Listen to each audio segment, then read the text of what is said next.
Halo Sobat Donghua, pasti pada penasaran kan dengan kelanjutan BTTH Ranah Dewa? Oke lah, tanpa berlama-lama lagi, yuk langsung masuk ke alur ceritanya.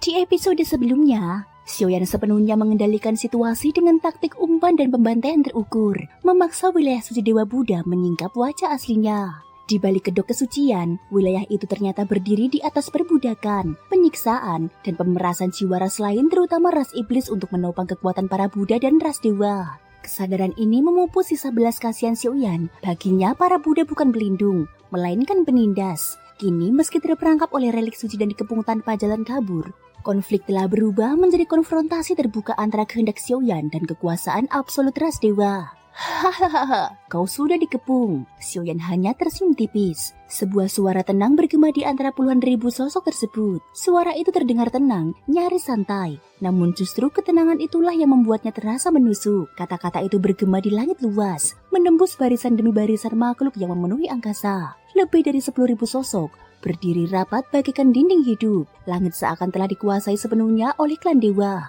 Para ahli mereka berdiri di atas awan emas yang berlapis-lapis. Tubuh diselimuti cahaya suci, seolah-olah dewa-dewa kuno benar-benar turun ke dunia fana. Dari segala arah mereka mengepung satu titik di tengah. Satu sosok tunggal yang tampak kecil dibandingkan lautan musuh, namun justru menjadi pusat dari segalanya. Aura pembunuhan menyatu di udara, begitu pekat hingga terasa membeku. Tekanan itu menggumpal seperti batu, menindih ruang dan waktu. Senjata-senjata dewa, pedang, tombak dan kapak, serta artefak aneh yang tak terhitung jumlahnya, memantulkan kilau dingin dan seluruh ujungnya mengarah kepada satu nama, yaitu Xiaoyan. Secara logika dialah yang sedang terpojok, namun sosok itu yang duduk bersila di atas kompas terbang sama sekali tidak menunjukkan ketakutan. Punggungnya tegak, nafasnya stabil, wajahnya tenang nyaris datar, seolah-olah yang mengepungnya bukanlah pasukan dewa, melainkan sekumpulan angin lalu. Di balik ketenangan itu, pikirannya bergerak cepat, tidak bisa berlama-lama. Target sebenarnya bukan pasukan ini, bukan pula ribuan ahli klan dewa yang siap mati demi keyakinan mereka. Tujuan Xiaoyan jauh lebih dalam, wanita yang kini berdiri sebagai pusat komando, tubuh yang sedang dirasuki.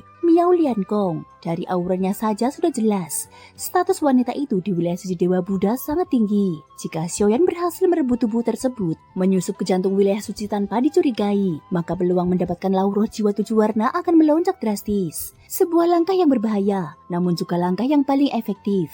Segalanya telah diperhitungkan, segalanya berada di jalur yang dia inginkan. Di belakang Miao Liankong, ruang bergetar. 3 sosok raksasa perlahan muncul, seolah bangkit dari kehampaan itu sendiri. Tubuh mereka tinggi menjulang, masing-masing memancarkan aura Buddhis yang berat dan murni. Cahaya suci menyelimuti mereka, bercampur dengan tekanan ilahi yang membuat banyak ahli klan dewa di sekitarnya menundukkan kepala tanpa sadar.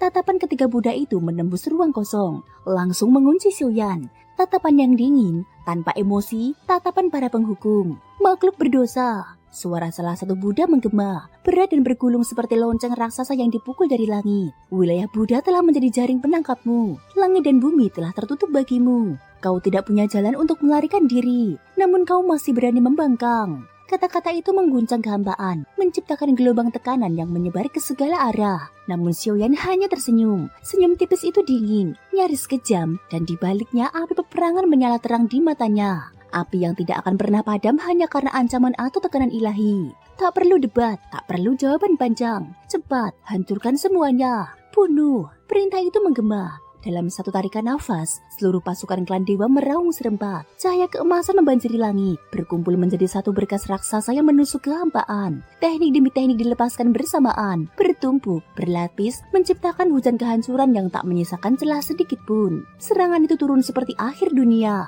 Dan pada saat itulah, Xiaoyan bergerak. Kompas terbang di bawah kakinya lenyap tanpa suara. Tubuhnya bergetar, lalu menghilang seketika. Berubah menjadi seutas kilat tipis yang bahkan mata para dewa pun nyaris tak mampu menangkapnya. Dalam sekejap mata, dia muncul kembali. Sudah berada di tengah barisan musuh. Tubuhnya melesat maju dengan kecepatan brutal, seperti binatang purba yang dilepaskan dari belenggu. Barisan klan dewa yang rapat langsung hancur diterjang. Bagaimana mungkin mereka mampu menahan kekuatan tubuh Xiaoyan? Satu tabrakan saja, dan boom! Tubuh seorang dewa meledak, hancur berkeping-keping. Tabrakan berikutnya, dan terjadilah ledakan demi ledakan mengguncang udara. Darah menyembur, tubuh-tubuh terlempar, formasi yang tadinya sempurna berubah menjadi kekacauan total. Xiaoyan melesat di antara mereka seperti badai pemusnah, Bersamaan dengan itu, pedang hati penebas jiwa yang tak terlihat menyapu tanpa suara. Para ahli klan dewa yang menyerbu dari sekeliling tiba-tiba berhenti di tempat. Mata mereka membesar, tatapan kosong, lalu cahaya jiwa di dalamnya padam seketika. Tubuh mereka masih berdiri, namun jiwa mereka telah lenyap. Di belakang Xiaoyan, bendera penekan jiwa bergetar hebat, menyapu kehampaan dan menelan seluruh roh yang tercerabut, tanpa sisa, tanpa ampun. Laut penderitaan tak berujung, amarah Buddha, Guntur suci, sebab dan akibat tanpa batas. 3 suara agung menggema bersamaan. Tekanan Buddhis turun seperti gunung runtuh. Berhentilah Xiaoyan. Buddha di sisi kiri mengangkat lengannya. Petir hijau melili tubuhnya, menggila dan meraung. Sebuah pedang raksasa terbentuk dan membesar tanpa batas, menarik kekuatan 9 lapis langit. Dalam sekejap dia berubah menjadi kilat hijau yang membelah kehampaan, menghantam Xiaoyan dengan kekuatan pemusnah. Di sisi kanan, Buddha berwajah keras menggerakkan pagoda emas raksasa. Pagoda itu berputar, memancarkan kekuatan hukum yang menekan ruang dan waktu. Dengan satu dorongan telapak tangan, pagoda itu melesat, seolah ingin menindih dunia itu sendiri. Buddha di tengah bergerak perlahan, namun auranya paling menakutkan. Kedua telapak tangannya disatukan. Di sekeliling tubuhnya 10.000 bintang sebab akibat berputar, lalu runtuh dan menyatu, membentuk roda sebab akibat raksasa. Sebuah kekuatan yang seakan mampu menghancurkan masa lalu dan masa depan sekaligus. 3 serangan, 3 kehendak dewa. Negeri Buddha tak terbatas pun terbentuk. Tekanannya mengguncang langit dan bumi, seolah 3 Buddha purba turun untuk mengadili satu makhluk fana. Namun Xiaoyan tetap melaju. Di matanya serangan itu memang megah namun tidak cukup untuk membuatnya mundur. Tatapannya dingin, langkahnya mantap. Alih-alih menghindar, dia justru menerjang lurus ke depan. Tak tahu batas hidup dan mati. Di hadapan Buddha, kau masih berani lancang. Xiaoyan menjawab dengan tinjunya, tanpa cahaya mencolok, tanpa teknik rumit, hanya kekuatan tubuh murni. Kekuatan yang lahir dari darah, dari asal-usul roh primordialnya. 82 transformasi tubuh dewa. Pum pum pum. Setiap pukulan membawa kehancuran absolut. Cahaya Buddha runtuh, terbalik, lalu hancur berkeping-keping. Gelombang sisa kekuatan menghantam pasukan klan dewa di belakang, menciptakan kehancuran berantai. Di hadapan Xiaoyan, senjata dewa rapuh seperti kertas. Satu tinju, senjata hancur. Satu langkah tubuh remuk. Korban berjatuhan tanpa henti. Serangan gabungan 3 Buddha gagal total. Bahkan sebaliknya, dengan tubuh roh primordial yang sepenuhnya aktif, Xiaoyan membantai pasukan di sekitarnya dengan kecepatan yang semakin mengerikan. Di kejauhan, sorot mata Miao Liangkong berubah, dingin dan suram. Pada saat itulah ia akhirnya menyadari satu kebenaran pahit. Dia telah meremehkan Xiaoyan. Selama ini dia mengira Xiaoyan terus melarikan diri karena lemah. Namun kini dia mengerti, Xiaoyan tidak sedang melarikan diri. Dia sedang memilih medan pembantaian.